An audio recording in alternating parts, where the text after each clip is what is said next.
awareness of legal fraternity in today's question answer session. आज के इस व्याख्यान में जो प्रश्नोत्तरी कार्यक्रम के अंतर्गत चल रहा है, आप सबों का स्वागत है। इधर कुछ लंबा अंतराल हो गया है और बहुत सारे प्रश्न व्हाट्सएप पर या यूट्यूब पर आप लोगों ने जो भेजे हैं उसका उत्तर नहीं दिया जा सका। उसमें से कुछ जो आसानी से मुझे उपलब्ध हुआ है, आज उसमें से कुछ प्रश्नों का हम उत्तर देना चाहेंगे। जो शॉर्ट प्रश्न है उनको मैंने पहले दिया है, अब बाद में और जो डिटेल है समय बचेगा तो अगले लेक्चर में फिर उन सभी प्रश्नों का उत्तर दिया जाएगा।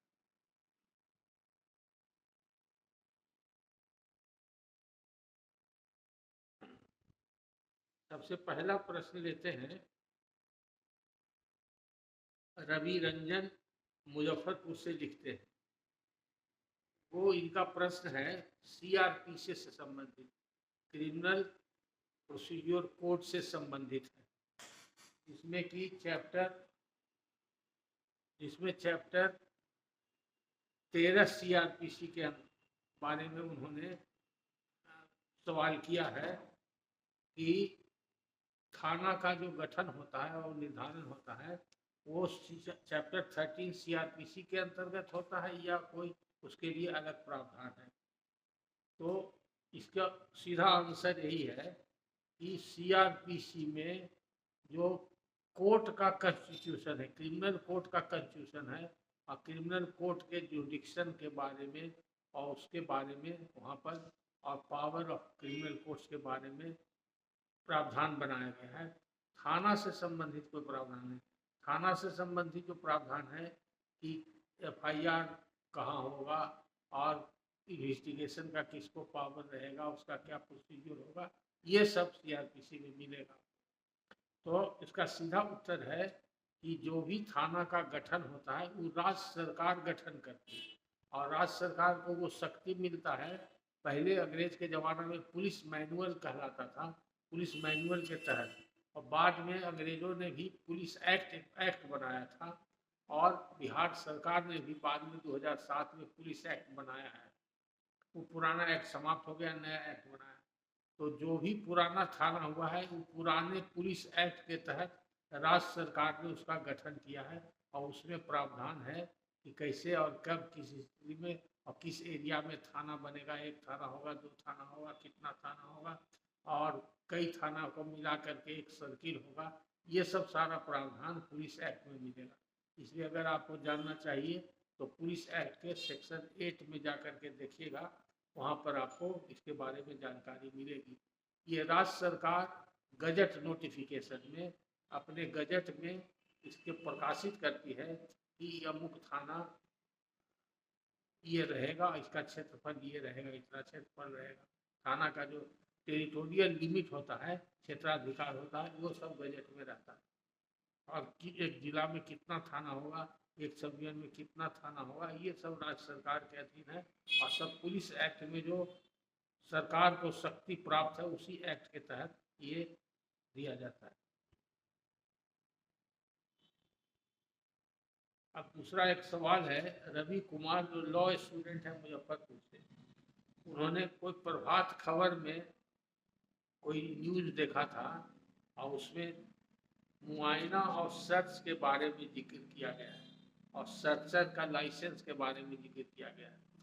तो वो पेपर का जो कटिंग भी उन्होंने व्हाट्सएप पर भेजा था उसको मैंने देखा है। देखिए, मुआयना का सीधा मतलब, मुआयना फारसी शब्द है। मुआयना का मतलब होता है इंस्पेक्शन, निरीक्षण करना, किसी चीज़ को विधि पूर्वक देखना, वो मुआयना कहलाता है।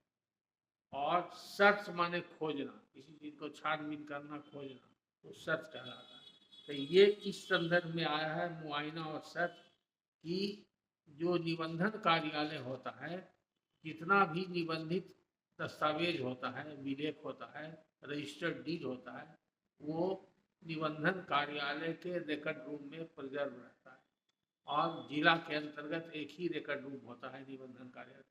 तो हर जिला में एक निबंधन का कार्यालय होता है और जिला स्तर पर जो कार्यालय होता है उसका एक रिकॉर्ड रूम होता है।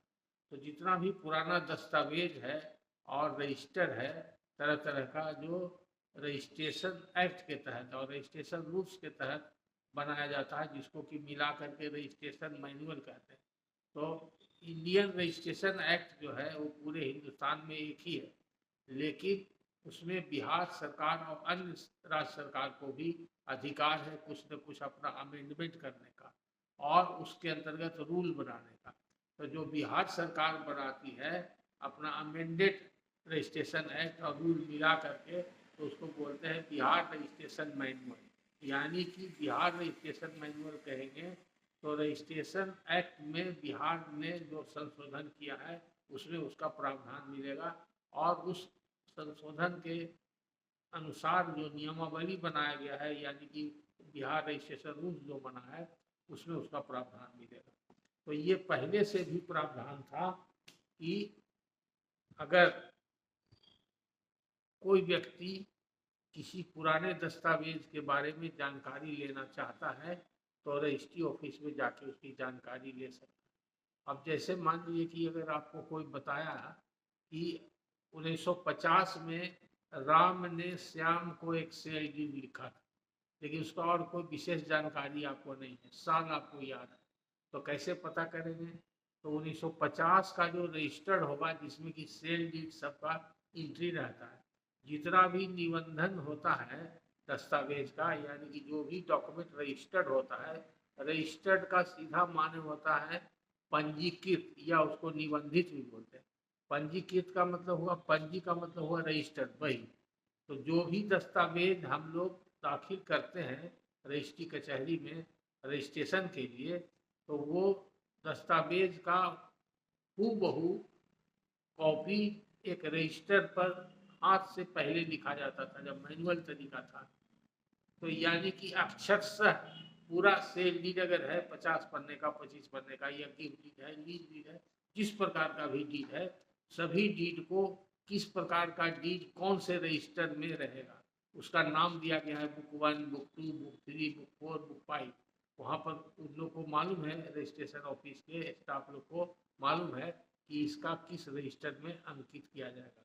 तो उसका रजिस्ट्रेशन का तरीका ये है कि अगर हम अभी जो सिस्टम बदल गया है, इलेक्ट्रॉनिक सिस्टम जो आ गया है और रूल्स में भी बदलाव आ गया है, तो अभी का छोड़ दीजिए, पुराना जो मैनुअल सिस्टम में था उसके हिसाब से पहले आपको समझाते हैं।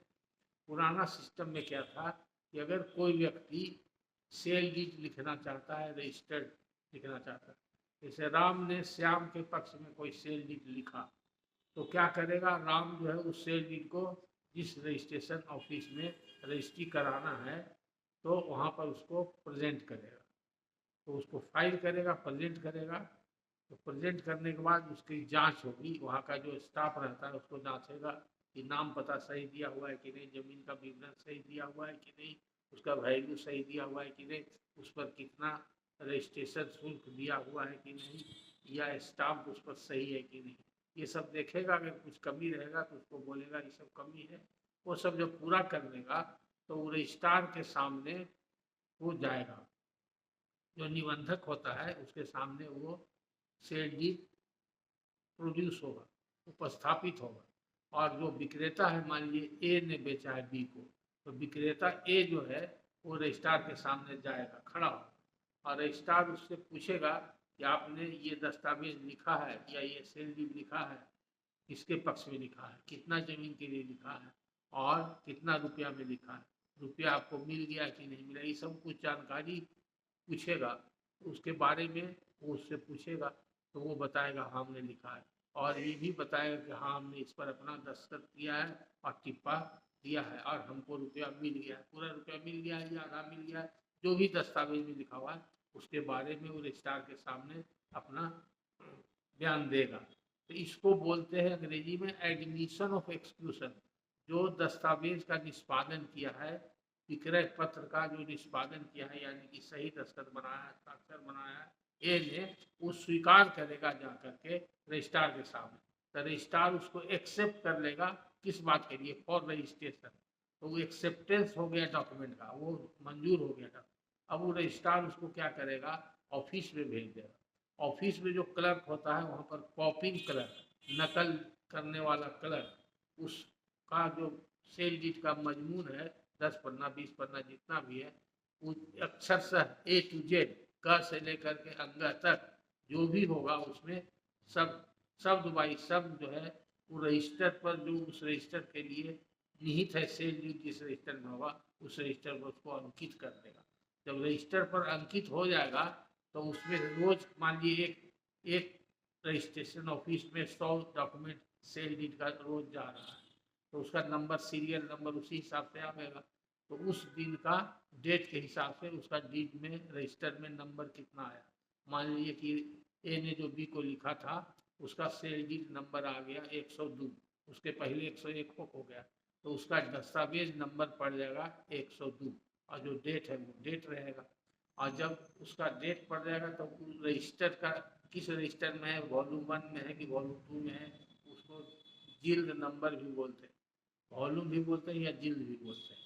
उसके बाद कई पेज में गया है तो पेज नंबर इतना से लेके इतना तक, तो ये सब जब कंप्लीट हो जाएगा वो रजिस्टर पर भी रजिस्ट्रार का दस्तखत होता है, और जो सेल डीड ओरिजिनल है उसके पीछे में एक मुहर लगता है, और मुहर में ये सब लिखा रहता है कि बुक नंबर इतना है, इसका जिल्द नंबर इतना है, वॉल्यूम नंबर इतना है, पेज नंबर इतना है, और दिनांक इतना है, और डीड नंबर इतना है, सारा चीज उसमें लिखा रहेगा और उसके नीचे रजिस्ट्रार का दस्तखत रहेगा। तब जा करके जब ये मुहर मर जाता है और रजिस्टर पर सब चढ़ जाता है तो एक तरह का निबंधन का प्रमाण पत्र है, that is called certificate of registration.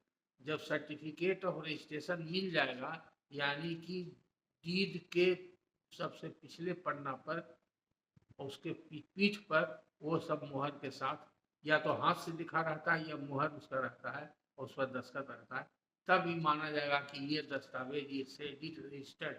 अगर उसका डीड नंबर नहीं है, पेज नंबर वॉल्यूम नंबर नहीं है, तो रजिस्टर्ड नहीं माना जाएगा। ये पुराना तरीका था वॉल्यूम के हिसाब से।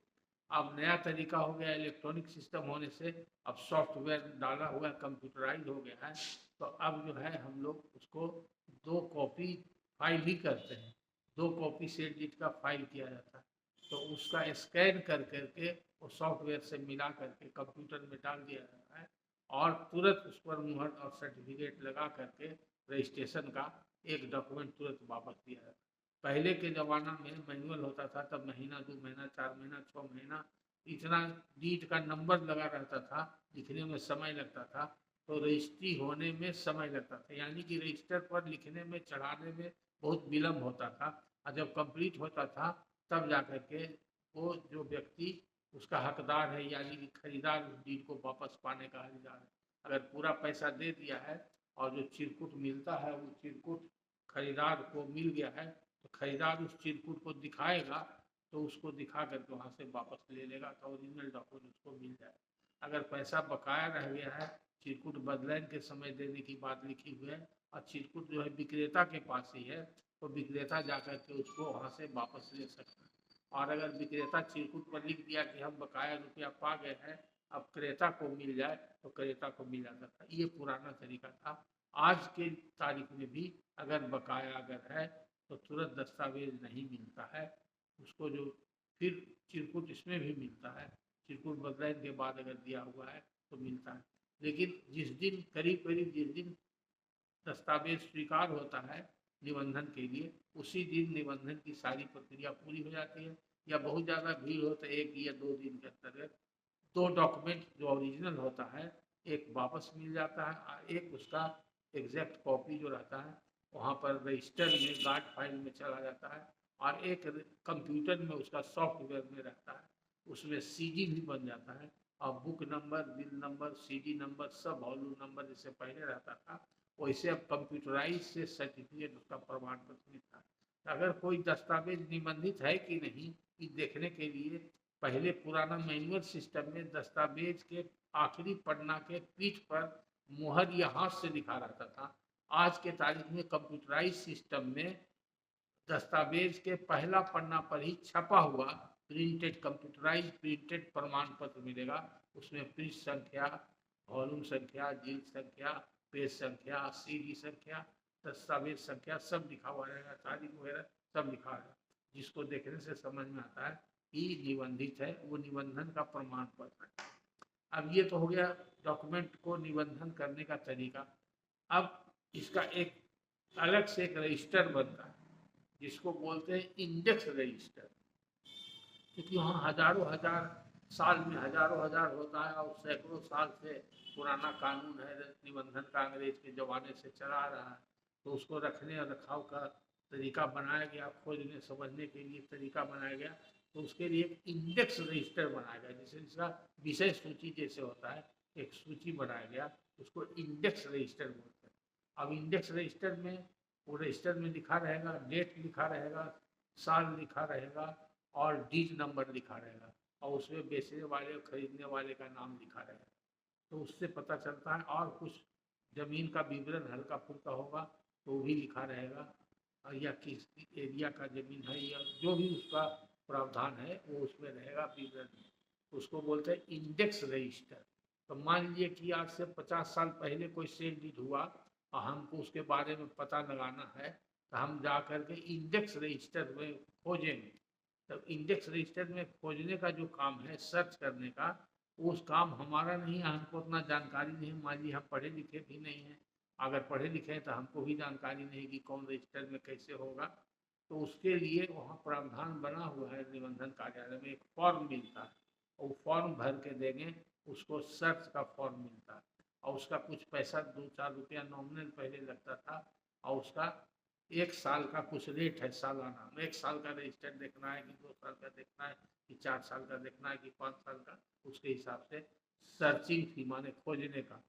तो अगर हमको जानकारी खुद है तो हम फॉर्म लेके भर के फी जमा करके हम खुद रजिस्टर हमारे सामने ला करके रखेगा वहाँ का स्टाफ, हम उसमें खुद पढ़ना खोज लेंगे कि 1950 में किस पेज में राम ने श्याम को शेरनी लिखा था, कहाँ पर उसका एंट्री। तो वो हमको इंडेक्स से पता चल जाएगा। जब इंडेक्स से पता चल जाएगा तो जिस रजिस्टर में है, जिस वॉल्यूम में है, फिर हम उसका इंस्पेक्शन के लिए एक अलग फॉर्म होता है, मुआयना जिसको कहते हैं, उसको देखने के लिए एक अलग फॉर्म पर कुछ पैसा जमा करना पड़ता है, उसमें भी इंस्पेक्शन की। तो उसमें हम डिटेल देंगे कि दस्तावेज संख्या इतना है, तारीख इतना है, साल इतना है, वॉल्यूम नंबर इतना है, जिल नंबर इतना है, पेज नंबर इतना है, उसको हम देखना चाहते हैं। तब उस जिस रजिस्टर पर चढ़ा हुआ है वो हम इंस्पेक्शन का फॉर्म जब देंगे तो वो हमारे पास चला आएगा। अब हमारे पास आ जाएगा रजिस्टर, तो उस रजिस्टर से हम उसको देख ले सकते हैं और पढ़ के उसके बारे में समझ सकते हैं। और बाद में जब हम उसको नकल लेने की जरूरत होगी, सर्टिफाइड कॉपी, तो हम उसी हिसाब से उसको चिरकुट भर करके उसमें चिरकुट में लिखा जाएगा डिटेल डॉक्यूमेंट का, तो हमको सर्टिफाइड कॉपी बाद में मिल जाएगा। तो चूंकि हर आदमी काम नहीं कर सकता है, इसलिए वहाँ रिकॉर्ड रूम में सरकारी या प्राइवेट 2 तरह के लोग होते हैं जो सर्च और मुआयना का काम करते हैं। सर्च जो करते हैं, खोजबीन करते हैं, उनको रिसर्चर कहा जाता है।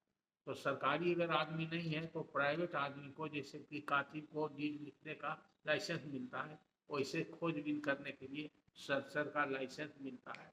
वो निबंधित जो निबंधन पदाधिकारी होता है उसी को ये अधिकार है, या कलेक्टर को अधिकार है कि जिला का निबंधन का हेड जो होता है कलेक्टर होता है, वो सर्चर का लाइसेंस उसको देता है। तो वो जो फीस उसका है वो जमा करेगा, आप उस सर्चर से मिलिएगा तो फीस आपसे ले लेगा और सर्च करके वो आपको ला करके बता देगा, और इंडेक्स वगैरह देख करके वो बता देगा। अगर कहिए कि मुआयना कर लिए तो मुआयना करने के बाद वो डिटेल आपको बता देगा। तो इसी को सर्च और मुआयना कहते हैं। तो इसलिए अब हम समझते हैं कि आपको जो प्रभात खबर में जो मिला है रवि कुमार, वो आप अब समझ गए हैं सर्चर और मुआयना, और सर्च करना क्या होता है, किस संदर्भ में कहा गया है। उसके बाद अगला प्रश्न है अवनीश रंजन का। इनका प्रश्न है कि 2 ऑर्डर के विरुद्ध एक अपील हो सकता है कि ये भेग और जनरल टाइप का क्वेश्चन है। देखिए, अगर कोई ऑर्डर सिविल के अंतर्गत हुआ है, सिविल प्रोसीजर के कोड के अंतर्गत हुआ है, तो सिविल प्रोसीजर कोड में यानी कि सीपीसी में कोई सिविल दीवानी मामला है, स्वत से संबंधित मामला है, या बंटवारा का मामला है, या मनी सूट है, या कोई किराएदार का खाली कराने का मामला है, जो भी सिविल का मामला होता है उसमें जो अपील होता है वो डिक्री के अगेंस्ट में होता है। पहला सिद्धांत है। अगर कोई ऑर्डर हुआ है बीच में किसी में या कोई फाइनल ऑर्डर है तो उसका अपील भी हो सकता है, तो उसका प्रावधान सीपीसी के ऑर्डर 43 में लिखा हुआ है, उसको बोलते हैं अपीलेबल ऑर्डर। जैसे कि अगर मान लीजिए कोई एक्सपार्टी डिग्री हो गया, एक्सपार्टी डिग्री हो गया तो उसके अगेंस्ट में हम 9 रूल 13 में एक्सपार्टी डिग्री सेटिसाइड करने के लिए हम पिटीशन फाइल करते हैं, मिसलेनियस केस दर्ज करते हैं। अगर वो केस में कोई ऑर्डर पास हो गया, अलाउ हो गया या डिसमिस हो गया तो उस ऑर्डर के अगेंस्ट में ऑर्डर 43 के अंतर्गत उसका अपील होता है। उसी तरह से कोई इंजंक्शन का ऑर्डर पास हो गया ऑर्डर 39 में या रिजेक्ट हो गया इंजंक्शन का पिटीशन, तो उस ऑर्डर के अगेंस्ट में अपील फाइल होता है। तो ऐसा सीपीसी के अंतर्गत बहुत सारा ऑर्डर है जिसके विरुद्ध अपील दायर करने का ऑर्डर 43 में प्रावधान बना हुआ है, उसको बोलते हैं अपीलेबल ऑर्डर। तो जनरली एक ऑर्डर जो अपीलेबल है जिस प्रावधान में, उसी प्रावधान में उसी ऑर्डर का एक ही अपील हो सकता है।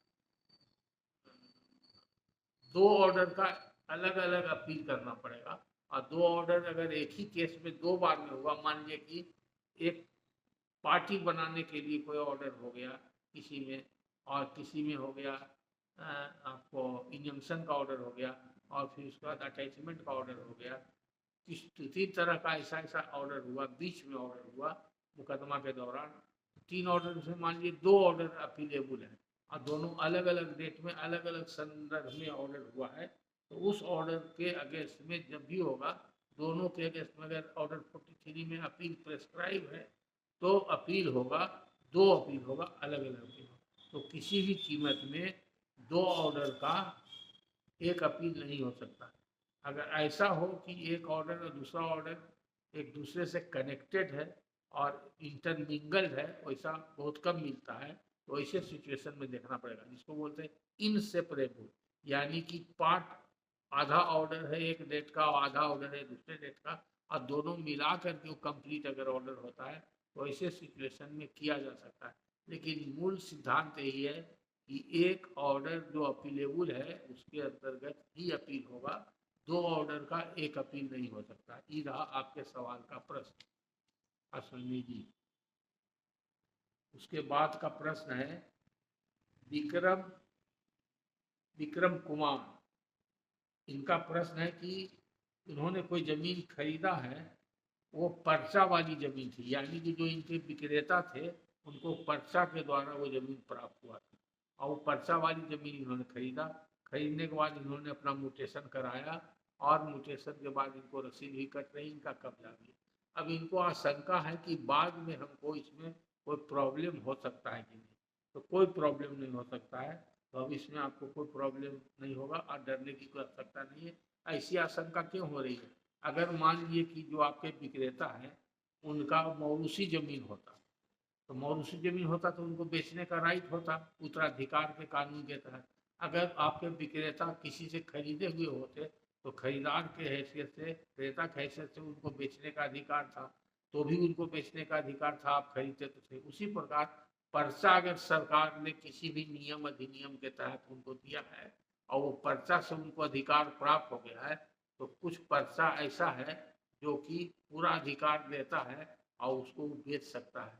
तो वो पर्चाधारी विक्रेता है, उसने जो अपने अधिकार प्राप्त किया पर्चा के द्वारा, उसको आपके पक्ष में उसने बेच दिया, तो बेच दिया है तो आपको पूरा अधिकार प्राप्त हो गया और आपका म्यूटेशन भी हो गया, यानी कि सरकार भी आपको क्रेता के रूप में आपके कब्जा को मान्य समझ रही है, आपके विक्रेता का जो बेचने का अधिकार था उसको भी मान्यता म्यूटेशन के जरिए सरकार की ओर से मिल गया है। इसलिए अब अगर कोई इसके विपरीत कार्रवाई करेगा तो नहीं चलेगा, आपको घबराने की कोई बात, वो सही है। अरविंद सिंह एक घोड़ासन से लिखते हैं और कुछ प्रश्न करना चाहते हैं, और कुछ उन्होंने प्रश्न तो किया है लेकिन कोई खास नहीं है, और उसके बारे में मेनली वो मिलना चाहते हैं। और घोड़ासन से जमीन से संबंधित कोई केस या तो घोड़ासन में होगा या मोतिहारी में होगा, जहाँ उनका न्यायालय होगा लोकल, वहाँ पर केस करना चाहते हैं या केस करने की संभावना। तो क्लियर कट उन्होंने नहीं लिखा है, हालांकि शॉर्ट में उनको हमने जवाब दे दिया। तो पहला उन्होंने कहा है कि आपसे हम मिलना चाहते हैं। तो मिलना चाहते हैं तो आप कभी भी हमसे आके मिल सकते हैं। खास करके अभी गर्मी की छुट्टी चल रही है, हाई कोर्ट बंद है, तो हम हाई कोर्ट नहीं जाते हैं। तो दिन भर ऑफिस खुला रहता है, किसी भी दिन में आप 12 बजे के बाद आकर के मिल सकते हैं। अगर आपको पटना में रहने की कोई दिक्कत नहीं है, आप आसानी से रह सकते हैं, तो आप शाम में भी 6 बजे के बाद 8 बजे, 9 बजे, 10 बजे रात तक कभी भी मिल सकते हैं। वो ऑफिस हमेशा खुला रहता है, दिन भर खुला रहता है, रात के 10 बजे तक ऑफिस खुला रहता है। तो आपको आने के पहले फ़ोन से खबर करना होगा कि हम अमुक तारीख को आना चाहते हैं, और फ़ोन से पूछ लीजिएगा, हम आपको कंफर्म कर देंगे कि आप इतना बजे आना। आप अपनी सुविधा के अनुसार अगर बताइएगा कि हम इतना बजे आना चाहते हैं, तो हम कोशिश करेंगे कि आपके सुविधा के अनुसार उसी समय आपको समय दें। अगर हमारे पास समय नहीं रहेगा और पहले से किसी दूसरे व्यक्ति का समय निर्धारित रहेगा, तो फिर हम आपको समय बदल करके बता देंगे। तो अगर आप मिलना चाहते हैं, मिलने के लिए, राय लेने के लिए आना चाहते हैं, तो जो भी पेपर है संबंधित पेपर लेके आइएगा। और राय लेने का ऐसे साधारणतः फीस 16,000। तो आपको हम राय दे देंगे कि आपका कौन सा केस होगा या नहीं होगा। अगर केस होगा तो कहाँ होगा, या आपको मन में जो भी शंका समाधान या प्रश्न होगा उसका हम उत्तर दे देंगे, और आपको उसके बारे में जानकारी प्राप्त हो जाएगी। आप उस हिसाब से काम करें। लेकिन आपका कहने का तात्पर्य ये भी है कि अगर हमको केस करवाना है आप ही से, अगर लोअर कोर्ट का केस करना है, तो लोअर कोर्ट का ड्राफ्ट हम बना सकते हैं, लेकिन आपको महंगा पड़ेगा। वहाँ पर स्थानीय वकील आपको कम फीस में बना देंगे। हमारा फीस कम से कम केस के नेचर पर डिपेंड करता है। अगर शॉर्ट केस है, किस तरह का केस वहाँ बनेगा, लोअर कोर्ट में भी कई तरह का केस होता है, तो बहुत बार लोगों को कन्फ्यूजन हो जाता है। मान लीजिए हम बता दिए मिनिमम फीस मेरा कम से कम फीस 55 है, इसका मतलब ये नहीं कि मैक्सिमम फीस 55,000। कम 55,000। छोटा से छोटा केस अगर बनाना होगा लोअर कोर्ट का, तो लोअर कोर्ट में है, रेवेन्यू मैटर का है, सीओ के यहाँ है, डीसीएलआर के यहाँ है, या एडिशनल कलेक्टर के यहाँ है, या कमिश्नर के यहाँ, कहीं भी लोअर कोर्ट हम लोग के लिए।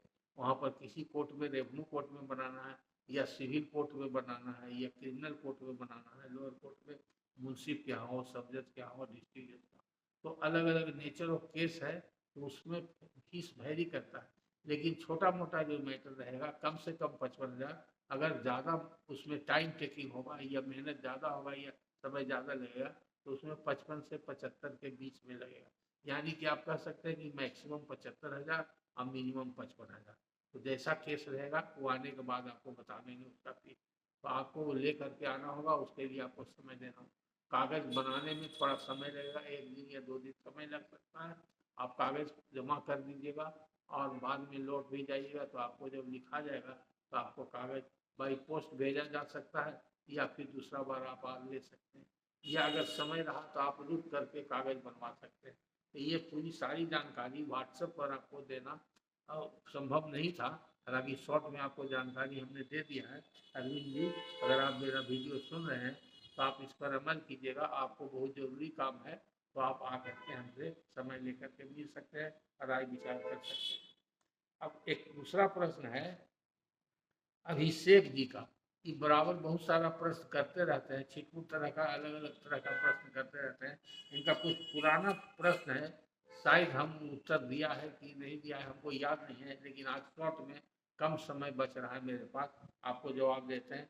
इन्होंने एक पूछा है कि देही रैयत किसको कहते हैं, और जिनसी जमीन किसको कहते हैं। देही मतलब हुआ जिस गांव का, माने जो जिस गांव में जमीन है उसी गांव में उसका निवास स्थल है, उसी को देही रैयत बोलते हैं।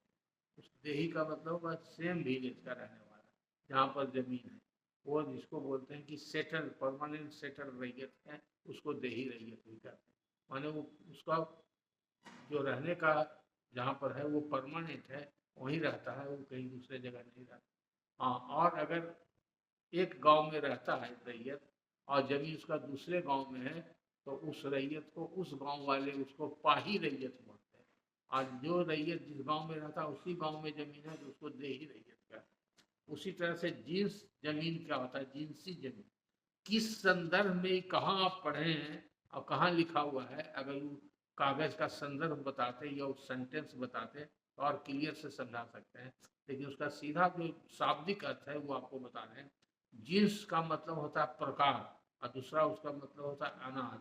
तो वैसा रहिए जो अनाज का उपज करता है, खेती करता हो, और उसमें जैसे कि खेती में बहुत तरह का फसल होता है, कोई कपास की खेती करता है, मान कोई ईख की खेती करता है, और कोई सन की खेती करता है, पटसन की, पटसन जिससे कि सूत बनता है, हाँ, तो जूट जिसको कहते हैं, जूट की खेती करते हैं। तो अलग अलग तरह का खेती होता है। तो किसान जो है जो अनाज पैदा करता है, धान गेहूँ और मसूर, जो भी दलहन तिलहन जो भी है, ये सब उसको बोलते हैं जिनसी रैयत, माने अनाज पैदा करने वाला रैयत। तो जिन्स से मतलब इसी संदर्भ में होता है। अगर और दूसरे संदर्भ में कहीं लिखा हुआ होगा, अगर वो आप पढ़ करके हमको बताइएगा, फ़ोन से बताइएगा, या आप व्हाट्सएप पर क्लियर उसको लिख करके दीजिएगा सेंटेंस को, तब हम उसका फिर और विस्तृत जानकारी आपको देंगे। उसके अलावे एक और है प्रश्न, इनका नाम अभी छूट गया है लिखना, किनका है ये, रवि रंजन जी का है, मुजफ्फरपुर से है, या रवि कुमार का है, इसी में से किन्हीं दो का हो सकता है। इन्होंने पूछा है नीलाम जमीन क्या होता है महोदय। नीलाम जमीन क्या होता है। नीलाम का मतलब होता है ऑक्शन। ऑक्शन का मतलब हुआ डाक में किसी चीज को बेचना। कभी सिनेमा में भी आप लोग देखे होंगे डाक होते हुए, या कहीं कचहरी में कभी डाक होते हुए देखा है, तो वहाँ पर भी जाकर के देख सकते हैं। हर अदालत कचहरी जमीन नीलाम होता है तो डाक होता है वहाँ पर। तो जैसे कि मान लीजिए कि कोई व्यक्ति है, राम ने श्याम के विरुद्ध एक डिग्री हासिल किया, 1000 2000 10,000 रुपया का बकाया का किसी संदर्भ में कोर्ट में केस लड़ा, और 1000 रुपया का मान लीजिए डिग्री हो गया, 1000 रुपया का डिग्री हो गया राम को श्याम के विरुद्ध। अब श्याम जो 1000 रुपया डिग्री होने के बाद भी उसको चुकता नहीं कर रहा, तो राम के पास क्या अधिकार है, राम उसको इजराई करेगा, एक्सक्यूशन करेगा, और रुपया वसूली का कार्रवाई करेगा। उसी को एक्सक्यूशन बोलते हैं, इजराई बोलते हैं। तो इजराई में उसको जो डिग्री का रुपया वसूल करने के लिए कार्रवाई के आधार पर नोटिस जाएगा। जो हार गया पार्टी उसको जजमेंट डेटर बोलते हैं, और जो जीत गया उसको डिग्री होल्डर बोलते हैं। तो जजमेंट डेटर को नोटिस जाएगा, उसको हिंदी में निर्णित ऋणी बोलते हैं, और उर्दू में बोलते हैं मदीन, और डिग्री होल्डर को डिग्रीदार बोलते हैं। या हिंदी शुद्ध हिंदी है उसका जयपत्रधारी। डिग्री का मतलब है जयपत्र, जयपत्रधारी वसूली का कार्रवाई करेगा। तो वो जो कार्रवाई करेगा उसी कार्रवाई को एक्सक्यूशन केस बोलते हैं। उस एक्सक्यूशन केस में वो व्यक्ति को नोटिस जाएगा कि इनको आप रुपया दीजिए, नहीं तो आपका जमीन मकान दुकान जो भी है वो जब्त होगा और नीलाम होगा। अगर वो रुपया दे देता है, जमा कर देता है कोर्ट में, ठीक है, नहीं करता है तो उसका जमीन जब्त हो जाएगा। कोर्ट जब्त करके अपने क्षेत्राधिकार में रख लेगा, अटैच कर लेगा। अटैच करने के बाद उसको नीलाम कराएगा। नीलाम कराएगा, मान लिए कि 1 कट्ठा जमीन उसका जब्त हो गया, और पैसा 1000 रुपया ही वसूल करना है, तो मिनिमम उसका 2000 1000 3000 2000 1000 कुछ फीस उसका फिक्स करेगा कि कम से कम इतना रुपया खर्चा वगैरह के साथ 1000, तो डिग्री का रुपया और खर्चा वगैरह और भी जो होगा उसके लिए 2000 रुपया में।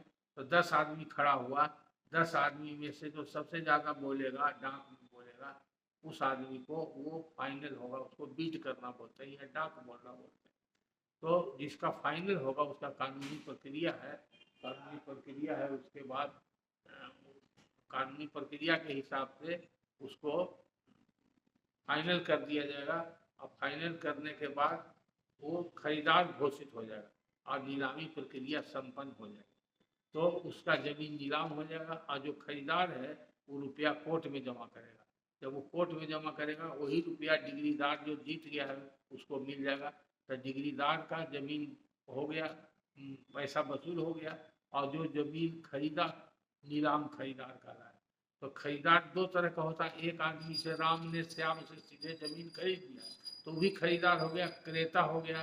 तो एक आदमी ने दूसरे आदमी को भेजा, उसको अंग्रेजी में बोलते हैं ट्रांसफर इंटर वायरस, एक व्यक्ति से दूसरे व्यक्ति को स्वत्व का हस्तांतरण करना। लेकिन ये जो ट्रांसफर होता है नीलाम प्रक्रिया के द्वारा, ये कानून के तहत होता है और सीपीसी में उसका प्रावधान बना हुआ है, उसके तहत ये नीलाम होता है। तो अब वो जमीन जो खरीदा उसको बोलते हैं, खरीदार को ऑप्शन परचेज, यानी कि वो उसको एक सर्टिफिकेट कोर्ट देगा, उसको बोलते हैं सेल सर्टिफिकेट। उसको सेल डीड कोई नहीं मिलेगा, कोर्ट देगा, प्रमाण पत्र देगा, इन्होंने इजराइवाद संख्या इतना में ज्यादा डाक बोल करके इतना रुपया में ये जमीन खरीदा है, इसलिए इनको हम ये प्रमाण पत्र दे रहे हैं। उसको बोलते हैं सर्टिफाइड परचेजर। वो कोर्ट के सर्टिफिकेट के हिसाब से, सेल सर्टिफिकेट के हिसाब से वो परचेजर। अगर उसको कब्जा मिल गया तो ठीक है, नहीं तो कोर्ट उसको फिर दखल ध्यान देगा, तो वारंट ऑफ डीपी जारी होगा, डिलीवरी ऑफ पोजीशन का वारंट जाएगा, उसको कोर्ट से कब्जा मिल जाएगा। तो वैसा जमीन हमेशा के लिए उसका नाम पड़ जाता है कि नीलाम में खरीदार किया। वो जहाँ से शुरू हुआ नीलामी, तो बाद में जो खरीद लिया वो आदमी नीलाम खरीदार हो गया। वो फिर अगर किसी को बेचेगा तो अपने सेल डीड में लिखेगा कि ये जमीन हमने नीलाम में खरीदा था, अमुक इजराय बाद में हमने नीलाम में खरीदा। तो ऐसे जमीन को पहचान के लिए या किसी संदर्भ में नीलाम जमीन बोलते हैं, नीलामी वाली जमीन बोलते हैं, यानी कि वो जमीन नीलाम के द्वारा किसी व्यक्ति के द्वारा खरीदा गया है, उसी जमीन को नीलाम जमीन कहा जाता है। अब आप समझ गए।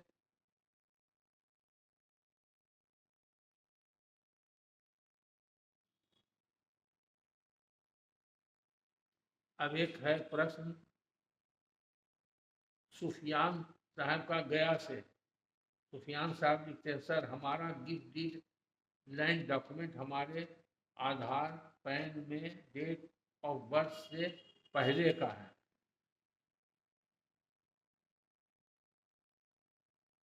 सर लैंड हमारे कब्जे में है, बहुत पहले से है। रिटर्न चेक खतियान डिमांड है। स्पेशल सर्वे में कैसे खाता खुलेगा, कृपया मार्गदर्शन करें, आपका सदा आभारी रहूंगा। देखिए, आपके पास जो है गिफ्ट डीड है, और गिफ्ट डीड में आप कहते हैं आधार पैन में डेट ऑफ बर्थ से पहले का है, तो एक्चुअल में आधार पैन में आपका सही डेट ऑफ बर्थ है कि नहीं। तो एक कानून है कि अनबॉर्न पर्सन को भी गिफ्ट हो सकता है, उसके हिसाब से आपका वैलिड है गिफ्ट। तो आपका गिफ्ट वैलिड है। आप इसी के आधार पर अगर आपका कब्जा है, रसीद कट रहा है, तो आपका सर्वे में खाता खुल जाएगा। अगर खाता नहीं खोलेगा तो आपको सिविल कोर्ट से आपके पक्ष में आदेश हो जाएगा। इसलिए पहले तो ये देखिए कि अगर आपका आधार और पैन में गिफ्ट डेट ऑफ बर्थ गलत हो जाता है, गिफ्ट के बाद का है डेट ऑफ बर्थ, तो उसको आप सुधार करवा लीजिए कि डीड ऑफ गिफ्ट के पहले अगर आप एक दिन का भी बच्चा हो या 1 घंटा का बच्चा हो तो उसको तो गिफ्ट हो सकता है। लेकिन अपवाद स्वरूप एक कानून है कि जो बच्चा पैदा नहीं हुआ उसको भी गिफ्ट किया सकता है, इसको बहुत कम लोग जानते हैं। इसलिए ऐसा वास्ता कोर्ट कचहरी में अगर पड़ेगा तो जज और वकील लोग को भी दिक्कत होगी। इसलिए सबसे अच्छा है आपके लिए कि अगर आपका डेट ऑफ बर्थ गलत है आधार और पैन में, तो उसको अभी सुधरवा लीजिए। और डेट ऑफ बर्थ के एक दिन बाद भी अगर आपका गिफ्ट है तो वो हर तरह से वैलिड है। हमारे हिसाब से अगर जरूरत पड़ेगा तो हम कोर्ट में आपको प्रमाणित कर देंगे कि वैलिड है। अगर जन्म के पहले भी आपका गिफ्ट हुआ है तो भी आपको प्रमाणित हो जाएगा, बशर्ते कि गिफ्ट का डॉक्यूमेंट आपके पास है और आपने उसका म्यूटेशन करा लिया है, रसीद आपके पास है, कब्जा आपके पास, तो आपका वैलिड है, आपका खाता भी खुल जाएगा, कोई दिक्कत नहीं। अब दूसरा प्रश्न है पुष्कर शर्मा का बेटा से। पुष्कर शर्मा कहते हैं, सर क्या लैंड रिफॉर्म्स एक्ट का सेक्शन 4 और 6 को एक्सप्लेन कर सकते हैं अपकमिंग वीडियो में। देखिए, ये अगर आप लॉ के स्टूडेंट नहीं है तो आप ये सब प्रश्न क्यों पूछते हैं। और लॉ का स्टूडेंट क्या, अच्छे अच्छे वकील को भी दिक्कत होती है, फिर भी हम अगला वीडियो में इसका जवाब देंगे। सेक्शन 4 में जो होता है वो वेस्टिंग रिटर्न देने का जो प्रावधान है और वेस्टिंग का कंसिक्वेंसेस क्या होता है वो सब है। और 6 में है कि कौन कौन सा जमीन वेस्टिंग के बाद जो जमींदार का है तो उसकी क्या स्थिति रहेगी। उसको अगर डिटेल में आप जानना चाहते हैं तो हम हिंदी में समझा देंगे, लेकिन आपको क्या आवश्यकता है, आप इतने ही क्यों आप ये पूछना चाहते हैं, ये आप हमसे जानना चाहते हैं, तो आप व्हाट्सएप पर हमको क्लियर लिखिए कि आप क्यों जानना चाहते हैं और क्या जानना चाहते हैं। ऐसे एक्सप्लेन करने में तो घंटों लगेगा, आपको पूरा कानून की व्याख्या करना पड़ेगा, इसलिए आज आपका जवाब नहीं देंगे डिटेल में इसमें। और इसके बाद लास्ट प्रश्न है, शिवम आनंद एक स्टूडेंट है जमुई से, ये कहते हैं मयादी पट्टा क्या होता है।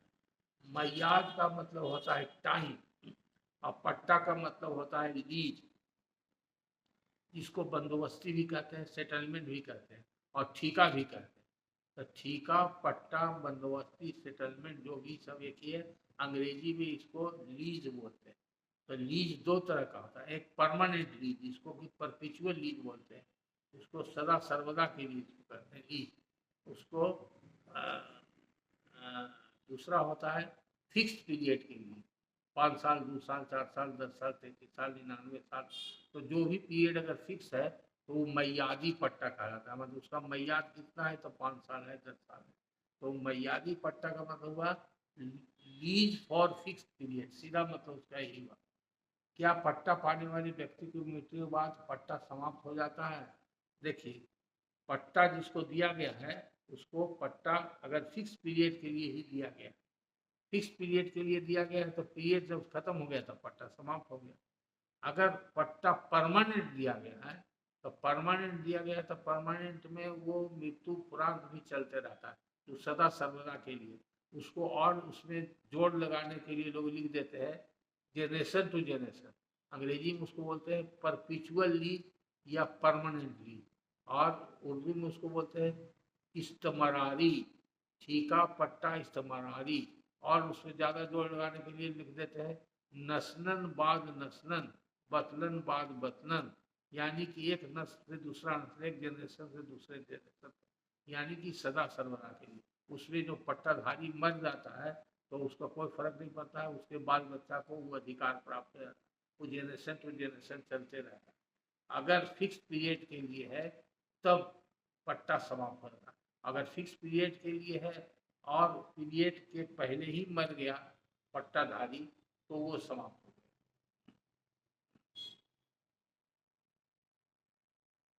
तो यही रहा आप सबों के प्रश्न का आज शॉर्ट में आंसर है, बाकी जिनका प्रश्न रह गया है उनको अगले वीडियो में जवाब देंगे। धन्यवाद। अब एक और प्रश्न है लास्ट में, वो बहुत प्रबुद्ध श्रोता है, उनका हम भूल गए, लंबा चौड़ा उन्होंने लिखा था, श्री सुरेश शर्मा जी का। Suresh Sharma ji pure technical law का ही सवाल करते हैं, लेकिन शॉर्ट में हम बोलते हैं, उनका प्रश्न लंबा चौड़ा है, वो प्रश्न हम अभी व्हाट्सएप का मेरे सामने प्रिंट नहीं है, नहीं पढ़ सकते, लेकिन प्रश्न का उनका जिस्ट क्या है, उनका निचोड़ है प्रश्न का क्या, कि जमींदारी रसीद 1939 का है तो वो वैलिड है कि नहीं। दूसरा चीज ये कहते हैं कि उसका मोड ऑफ प्रूफ क्या होगा, कोर्ट में अगर उसको प्रमाणित करना होगा कि जमींदार का दिया हुआ है कि वैलिड है, तो कैसे प्रमाणित करेंगे, क्योंकि जमींदार मर गया, उसके परिवार का कोई बाल बच्चा है नहीं, कौन आकर के उसको प्रूफ करेगा कि किसका दस्तखत किया हुआ है और कैसे एग्जीबिट होगा। ये प्रश्न वाजिब है, और ये भी उन्होंने आशंका जाहिर किया है कि जमींदार का पुराना रसीद लोग कुछ पैसा लेकर के नाजायज भी उसके परिवार के लोग या गुमस्ता पटवारी कोई उसका मुंशी मैनेजर आज भी बना देता है, तो उसकी क्या मान्यता हो। तो सबसे पहले शर्मा जी आप ये जान लीजिए कि एविडेंस एक्ट में एक प्रावधान बना हुआ है, documents more than 30 years old, section 19, तो उसका एक लीगल प्रिजम्पशन है, 30 साल से ज़्यादा पुराना डॉक्यूमेंट है, वो अगर ओरिजिनल डॉक्यूमेंट है तो ओरिजिनल डॉक्यूमेंट के साथ प्रिजम्पशन है, there is a presumption of correctness और जेन्युइननेस, सही है और जेन्युइन है। तो अगर कोई सर्टिफाइड कॉपी है डॉक्यूमेंट का, वो 30 साल पहले का सर्टिफाइड कॉपी है, तो ये प्रिजम्पशन सर्टिफाइड कॉपी में भी लागू होगा, क्योंकि सर्टिफाइड कॉपी 30 साल पुराना होना चाहिए। अगर मान लीजिए 100 साल पुराना डॉक्यूमेंट है और आज की तारीख में हम सर्टिफाइड कॉपी लिए हैं, तो वो नहीं 30 ईयर्स ओल्ड माना जाए। सर्टिफाइड कॉपी डॉक्यूमेंट है 30 ईयर्स ओल्ड मोर देन, लेकिन ये जो है आपका सर्टिफाइड कॉपी 30 ईयर्स ओल्ड है। तो ओरिजिनल डॉक्यूमेंट 30 ईयर्स हो या 30 ईयर्स से ज़्यादा का हो, या सर्टिफाइड कॉपी 30 ईयर्स हो या 30 ईयर्स का ज़्यादा का हो, तो उसको एग्जीबिट करने के लिए सिर्फ कस्टडी प्रूव करना पड़ता है। कहना पड़ता है कि डॉक्यूमेंट मेरे पास था, मेरे पिताजी के पास था, दादा के पास था, ये मेरे भाई के पास था, कैसे हमको मिला, ये सिर्फ करना पड़ता है। उसको कस्टडी प्रूव कर लेंगे तो डॉक्यूमेंट एग्जीबिट मार्क हो जाएगा। एग्जीबिट मार्क करने का मतलब होता है प्रदर्श में कोर्ट ने उसको स्वीकार किया है, ताकि उस डॉक्यूमेंट को पढ़े और पढ़ करके उसका क्या प्रभाव है केस के ऊपर, उसके बारे में निर्णय दे सके। तो once a document is marked exhibit it means it has been admitted for consideration. इसका मतलब ये नहीं कि उसको कोर्ट ने रिलाई कर दिया, उसके बाद भी कोर्ट उसको रिलाई कर सकता है, नहीं कर सकता है, उसके आधार पर आपके खिलाफ फैसला कर सकता है या आपके पक्ष में। ये कोर्ट के ऊपर डिपेंड करता है। उस एविडेंस के साथ साथ अलग जितना भी एविडेंस है सबको देख करके उस पर कोर्ट अपना निर्णय लेगा। तो आपका प्रश्न का सीधा मतलब है कि 30 साल पुराना डॉक्यूमेंट अगर है, ओरिजिनल डॉक्यूमेंट है, तो उसको प्रूव करने की कोई आवश्यकता नहीं है, उसको सिर्फ फाइल कर देना है। और फाइल कर देने के बाद ये कहना है कि हमने अपने पास से दाखिल किया है और हमको कहाँ से, किससे, कब, कैसे मिला था, इतना ही कहना है, वो वैलिड हो जाए। और उसमें ये सवाल नहीं है, किसी भी डॉक्यूमेंट को चैलेंज किया जा सकता है। अगर आज का करेंट डॉक्यूमेंट भी है, अगर कोई आके कहता है कि हाँ लिखा हुआ अमुक व्यक्ति का है, प्रूफ करता है, एग्जिट मार्क होता है, उसको भी चैलेंज किया जा सकता है, तो वो अलग बात है। लेकिन आपका जो प्रश्न है और आपकी जो चिंता है शर्मा जी, वो है कि 1939 का डॉक्यूमेंट कौन प्रूव करेगा। तो उसको प्रूव करने की आवश्यकता नहीं है, किसी गवाह को आके ही कहने की आवश्यकता नहीं है ये अमुक जमींदार का लिखा हुआ है, ये अमुक गुमास्ता पटवारी का लिखा हुआ है, मेरे सामने लिखा है, या मैं उसका लिखा हुआ पहचानता हूँ, ऐसा एविडेंस देने की आवश्यकता ही नहीं। ये सेक्शन 90 एविडेंस एक्ट से क्लियर हो जाता है। धन्यवाद, फिर अगले वीडियो में मिलेंगे।